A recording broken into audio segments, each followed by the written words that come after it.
Live 24 तास news, श्वास मराठी माणसांचा. म्हणजे याचं कारण असं आहे, हे बघा, जैन मताला तुम्हाला किंमत द्यावी लागत. राजकारण्याला ऐकून तुम्हाला जैन मताचं मत काय, एक मताने लोक काय सांगतात त्याला सुद्धा किंमत द्यावी लागणार. तुम्ही आम्हाला देऊन सांगणार, गोड गोड बोलणार, तसं काही नाही. मी मोकळा नाही ऐकायला. लोकांचं सुद्धा खरं आहे ना. तुमचं खरं आहे नुसतं एकट्याचं, लोकांचं खरं नाही. ही कोणची पद्धत आहे? तुमचा रस्ता मोकळा केला आणि बातम्या फिरवल्या सरकारने, मुंबईच मोकळी करा म्हणलं मी. म्हणजे लोकांचा आमचा गैरसमज पसरला पाहिजे.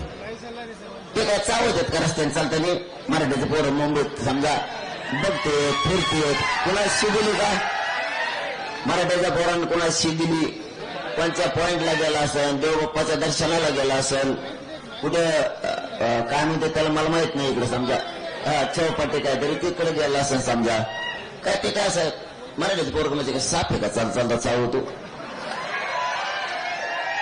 गेला असेल बिचारे. खेड्याचं लेकरू काही काही पोरं आल्याच्या नंतर बघतात आजूबाजूला. तुम्ही सुद्धा बघता ना का? तुम्ही नुसतं सभाला आला की फक्त सभालाच जाता. खेड्यापाड्यानं आल्या मंत्री येतात, मुख्यमंत्री येतात, आल्या तिथंच जातो का? आधी रेस्ट हाऊसला जाईल, सगळीकडे खोलीचा वास घेऊन बघा कशी आहे काय आहे. म्हणजे तुमची वेगळी भावना ना आमची वेगळी भावना असं नका तोडू. तुमच्या दारात आलात म्हणजे तुम्ही आम्हाला एक एक एक दिवसाची परवानगी द्यायला काय राव? तसं पाहिलं तर मग परवापासून होतं पोषण चालू 27 पासून. 27चा दिवस मला झोप नाही, रात्र झोप नाही. 28चा दिवस झोप नाही, रात्र झोप नाही. 27ला दिवसभर जेवण मिळालं नाही, 28ला मिळालं सकाळी. म्हणजे 27ला सकाळी पण नव्हतं आणि संध्याकाळी पण नव्हतं. निघालो, वाटलं होतं उशिरा निघू, पण इतकी गर्दी झाली तिथे अंतरवलीत, बिना जेवणाचं तसंच निघालो. म्हणलं रस्त्याने जेवू, नाही जेवण मिळालं दिवसभर. रात्र इतकी गर्दी होती, इथून तिथून पत्रकार बांधव माया गाडीत होते. मी दुसऱ्याच्या गाडीत होत नाही. मुख्यमंत्र्यांनी बराचसा लागतो, बराचसा लागतो. हे म्हणजे आपल्या गाडीत नका तो शूटिंग फिटिंग करते ना, करून दे ना. त्याला काय खोटं बोलायचं तेव्हा जे बोलायचं ते ओपन, मीडियाच्या समोर चर्चा करायची, मीडियाच्या समोर सगळं ओपन. रात्रभर जेवायला नाही मिळालं 27ला. 28ला सकाळी जेवलो. जेच तिथून पुढे मी हुकला. दुपारच्याला थोडं गाडीवर बसून जेवलो. ते काय जमलं नाही, जेवता आलं नाही, थोडंच जेवलो. म्हणजे 28च्या आणि 28च्या रात्र पण उपाशी आणि जागा जागा. बरोबर का? पत्रकार बंधू दोघं तिघ जण होते की नाही गाडीत, तुम्हाला झोपलेली.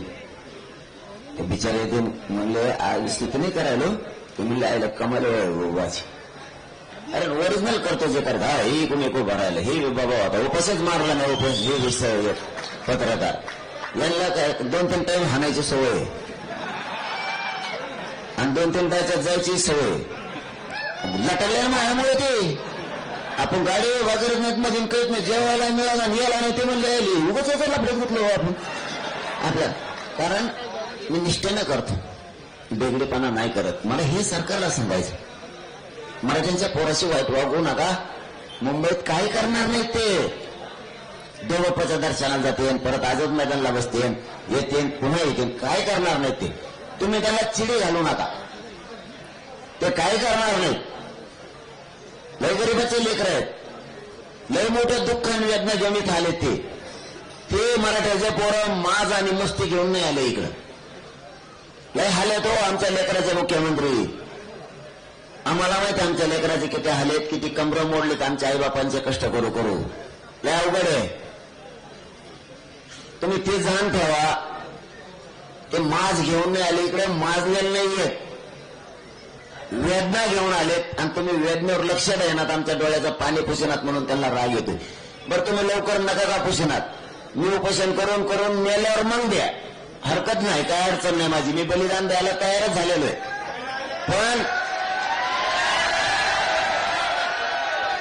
पण तुम्ही त्यांना इथं दुकानं बंद करायला लावू नका.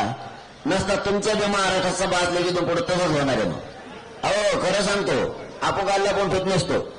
आमचे पोरं आले म्हणून तुम्ही टपऱ्या बंद करणार, हॉटेल बंद करणार, सगळं पाण्याचं बंद करणार, आम्ही पण तुमच्या तिकडे सभा असल्या की तुमच्या जी दैती दिली ते पाईपलाईन आमच्या गावातून गेले असले तर आम्ही तिचं पाणी त्या दिवशी पुरतं बंद करणार.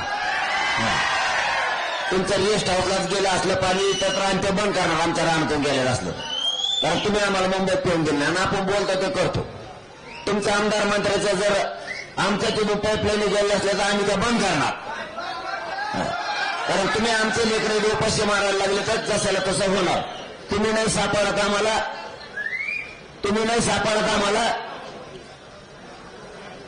तर तुमचे लोक सापडतील. कारण तुम्ही माझ्या सगळ्या शहराला त्रास द्यायलात ना. इथं आलेला मराठा सगळा आमचा पाहुणा आहे. सगळे आमचे सगळे सोयरे आहेत.